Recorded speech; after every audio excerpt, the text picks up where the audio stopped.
Sastra channel நேயர்களுக்கு நமஸ்காரம். அனுதினம் ஆனந்தம் நிகழ்ச்சியில் உங்கள் அனைவரையும் சந்திப்பதில் மிக்க மகிழ்ச்சி.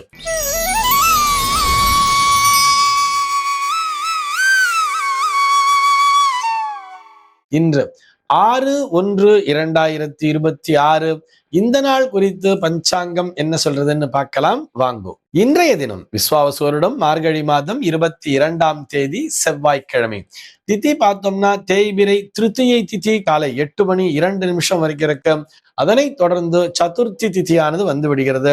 நட்சத்திரம் பார்த்தோம்னா ஆயில்யம் நட்சத்திரம் மதியம் 12:16 வரைக்கும் இருக்கு.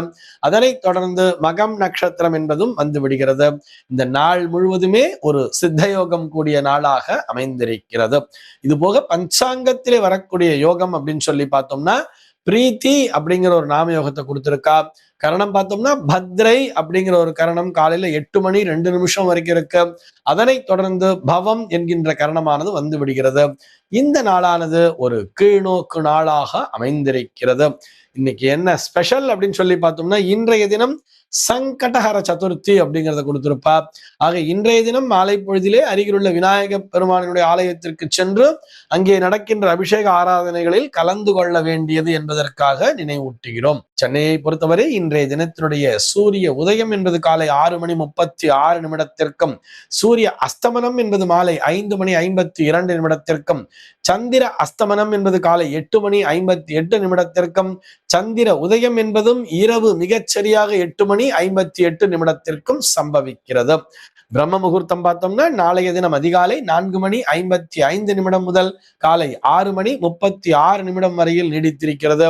சென்னையை பொறுத்தவரை இன்றைய தினத்தினுடைய ராகு காலம் என்பது மதியம் 3:03 முதல் மாலை 4:28 வரையிலும், யமகண்டம் என்பது காலை 9:25 முதல் பகல் 10:50 வரையிலும், குளிகை காலம் என்பது மதியம் 12:14 முதல் 1:39 வரையிலும் சம்பவிக்கிறது. தினாந்தம் பார்த்தோம்னா இன்றைய தினம் இரவு 1:50 கொடுத்திருக்கா. சூலம் பார்த்தோம்னா இன்றைக்கு வடக்கே சூலம் பகல் 11:07 வரையில் அந்த சூல தோஷம் என்பது உண்டு. அதற்குரிய பரிகாரமாக பால் அருந்துவிட்டு வடக்கு திசையை நோக்கி பயணிக்கலாம் அப்படிங்கிறதையும் சொல்லி இருக்கார். இன்றைய தினத்தினுடைய ஆன்மீக தகவலாக, இது ஆன்மீக தகவல் சொல்றதுல ஒரு பஞ்சாங்க தகவல் அல்லது ஜோதிட தகவல் தான் சொல்லணும். லலிதா அப்படிங்கிற ஒரு நேயர் கேள்வி கேட்டிருக்கார். அவருடைய கேள்வி சொல்லி பார்த்தோம்னா நேத்திரம் ஜீவன் என்பது முகூர்த்தத்திற்கு முக்கியமா அப்படிங்கிறத கேட்டுட்டு அவர் கொஞ்சம் விரிவாகவே எழுதியிருக்கிறார். நேத்திரம் ஜீவன் இல்லாத ஒரு நாள் முகூர்த்த நாளாக வருமா?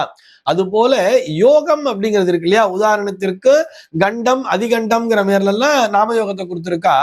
அந்த நாட்களிலும் முகூர்த்தங்களை வைக்கலாமா? மரண யோகம் மற்றும் கருநாட்களிலும் முகூர்த்தங்கள் வருமா? இது போக நிறைய விஷயங்களை சொல்லியிருக்காரு. இப்படி ஒரு முகூர்த்தத்திற்கு என்னென்ன கண்டிஷன்ஸ்லாம் இன்னைக்கு பார்த்தோம்னா நிறைய நாட்களை பஞ்சாங்கத்திலே முகூர்த்தங்கள் என்று போடுகிறார்களே என்பதுதான் அவருடைய கேள்வியாக அமைந்திருக்கிறது. இப்படி எல்லா கண்டிஷன்ஸையும் நம்ம பார்த்தோம்னா முகூர்த்த நாட்கள் என்பது கிடைப்பதே மிகவும் துர்லபமாகிவிடும்.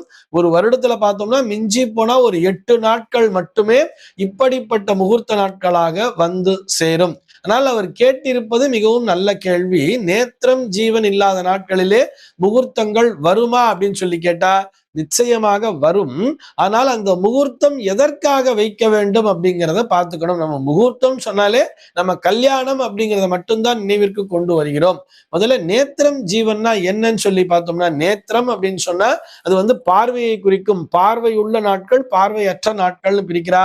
இது போக அர்த்த நேத்திரம், அதாவது குறை பார்வை உள்ள நாட்களாகவும் வச்சிருக்கா ஒரு சில நாட்களை. அதாவது 2, 1, 0 அப்படிங்கிற மாதிரி கொடுத்திருப்பா நேத்திரம்ங்கிறத. ஜீவன் அப்படிங்கிறது பார்த்தோம்னா 1 அரை 0 மாதிரி கொடுத்திருப்பா. 1ங்கிறது முழுமையான ஒரு ஜீவன் உள்ள நாளாக இருக்கிறது. அரைங்கிறது ஒரு குறைந்த ஜீவன், ஒரு மத்தியம பலனை தரக்கூடியதாக இருக்கிறது. 0 என்கிறது ஒரு ஜீவன் இல்லாத நாளாகவே பார்க்கப்படுகிறது. இதெல்லாம் எதை கொண்டு தீர்மானிக்கிறார்கள் சொல்லி பார்த்தோம்னா சூரியன் சந்திரனுடைய சஞ்சார நிலையை கொண்டுதான் தீர்மானிக்கிறார்கள். உதாரணத்திற்கு ஜீவன் அப்படின்னு எடுத்துட்டோம்னா சூரியன் அன்றைய தேதியிலே எந்த நட்சத்திர காலிலே சஞ்சரித்து கொண்டிருக்கிறாரோ அதற்கு முன்னதாக வரக்கூடிய நட்சத்திரம், அந்த நட்சத்திரம் மற்றும் மறுநாள் வரக்கூடிய அடுத்த நட்சத்திர நாட்களிலே சந்திரன் வருகின்ற நேரத்திலே இது ஜீவன் இல்லாத நாள் 0 அப்படிங்கிறத கொடுத்திருப்பார். கிட்டத்தட்ட முழுமையான ஒரு தேய்பிரை தேய்பிறை நாளாகவே அதை வைத்துக் கொள்ளலாம். அதே மாதிரி வளர்பிறை என்று வரும் பொழுது கூட பிரதமை தித்தியை நாட்களுக்குள்ளாக அது இருந்து கொண்டிருக்கும். இப்படி சைபர், அதாவது ஒரு உயிரற்ற நாளாக இருக்கிறதுன்னு சொன்னா இந்த நேத்திரம் ஜீவனை எதற்கு குறிப்பாக பார்க்க வேண்டும் தெரியுமா? ஒரு ஆலயத்தை புதிதாக கட்ட துவங்குகிறோம். அந்த ஆலயத்தை கட்ட துவங்குதல் அப்படிங்கிற ஒரு விஷயம். அதே மாதிரி தேவதா பிரதிஷ்டைன்னு சொல்றா இல்லையா, அதாவது ஒரு புதிய சிலையை அந்த இடத்துல பிரதிஷ்டை செய்தல் அப்படிங்கிற ஒரு விஷயம் இருக்கு இல்லையா, அதற்கு நேத்திரம் ஜீவன் பார்க்கணும். குறிப்பா கும்பாபிஷேகம் என்பதற்கும் நேத்திரம் ஜீவன் இருக்கின்ற நாட்களைத்தான் வைக்க வேண்டும். அதே மாதிரி ஒரு ஆலயத்தினுடைய திருப்பணிகளை துவக்குகிறார்கள் அல்லவா, அந்த திருப்பணிகளை துவக்குகின்ற நாளும் கூட நேத்திரம் ஜீவன் இருக்கக்கூடிய நாட்களாக இருக்க வேண்டும். அதே போல புதிதாக ஒரு பணிகளை நாம் வாழ்க்கையிலே துவக்குகிறோம். இந்த நாளிலிருந்து தான் நான் ஒரு வண்டியை வாங்கியிருக்கேன், இன்னிலிருந்து நான் அந்த காரை நான் இயக்க விரும்புறேன் அப்படின்னு சொல்லிட்டு புதியதாக இன்னைக்குதான் ஃபர்ஸ்ட் நான் வாழ்க்கையிலே காரை ஓட்ட போறேன்னு சொன்னா கூட அதற்கும் நேத்திரம் ஜீவன் என்பது மிகவும் முக்கியம். அதுபோக புதுமனை புகுவிழான்னு சொல்றோம் இல்லையா, கிரகப்பிரவேசம் சொல்றோம் இல்லையா, இந்த கிரகப்பிரவேசம் அதாவது புது மனை புகுவிழா அப்படின்னு சொல்றோம், அதுவும் புதியதாக ஒரு விஷயம் தானே. இப்படி புதியதாக இந்த கிரகப்பிரவேசம் என்பதற்கு கூட கண்டிப்பாக நேத்திரம் ஜீவன் என்பது தேவை. அதே மாதிரி ஒரு மரங்களை நடுவதற்கு கூட பார்க்கணும் சொல்றா.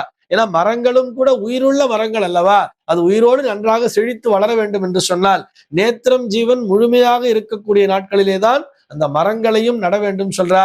புதிய தொழில் துவங்குதலாகட்டும் இதற்கும் பார்க்க வேண்டும். அதே மாதிரி இந்த உயிருள்ள விஷயங்களை பற்றி செய்கிறோம் இல்லையா, அதாவது இந்த சீமந்தம் பண்ணுவா தெரியுமா, பும்சவனம் சீமந்தம் வளைகாப்பு எல்லாம் பண்றா இல்லையா, இதையும் நேத்திரம் ஜீவன் உள்ள நாட்களிலேதான் அவசியம் பார்க்க வேண்டும் சொல்றார். அந்த மாமி சொல்லி இருக்கிற மாதிரி அந்த சுப யோகங்களையும் பார்க்க வேண்டும்.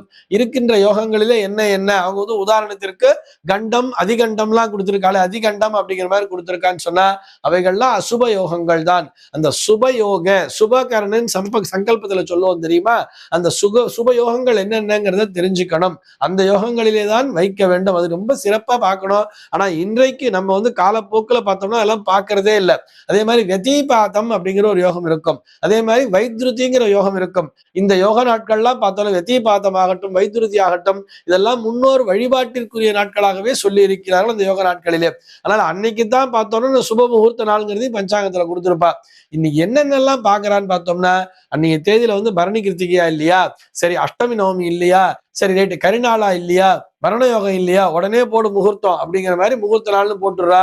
அது மாத்திரம் அல்ல, இவர்கள் சொல்லி இருப்பது போல் சுபயோகங்களாக இருக்கிறதா சுப கரணங்களாக இருக்கிறதா, கரணம்ங்கிறது மொத்தம் 11 தான், அதுல 7 அப்படிங்கிறது ரிப்பீட்டடா வந்துட்டு இருக்கும். ஒரு 4 கரணங்களை அசுப கரணங்கள் என்று அழித்தியே சொல்லி இருப்பார்கள்.